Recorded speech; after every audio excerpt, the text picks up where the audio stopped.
Bharatiya Janata party 47వ ఆవిర్భావ దినోత్సవం వత్సవాయి మండలం మంగొల్లు గ్రామంలో ఘనంగా జరిగింది. మన్నే బ్రహ్మం ఆధ్వర్యంలో జరిగిన కార్యక్రమంలో మండల పార్టీ అధ్యక్షుడు పగడాల శ్రీనివాసరావు జెండా ఆవిష్కరించారు.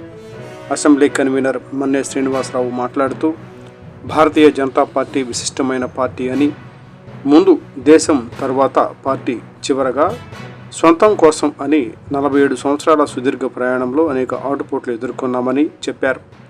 ఇప్పుడు కేంద్రంలో 2014 నుండి అధికారంలో ఉన్నామని, ప్రధాని శ్రీ నరేంద్ర మోడీ గారి ఆధ్వర్యంలో దేశ ప్రగతి పదంలో నడుస్తున్నదని చెప్పారు.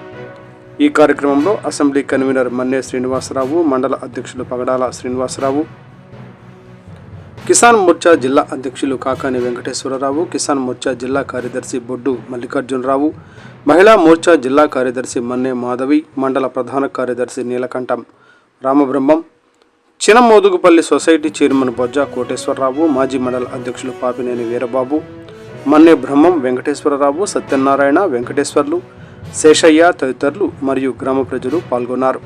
తదనంతరం మిఠాయిలు పంపిణీ చేశారు. భారతీయ జనతా పార్టీ జిందాబాద్, జిందాబాద్ భారతీయ జనతా పార్టీ జిందాబాద్. ఓకేనా?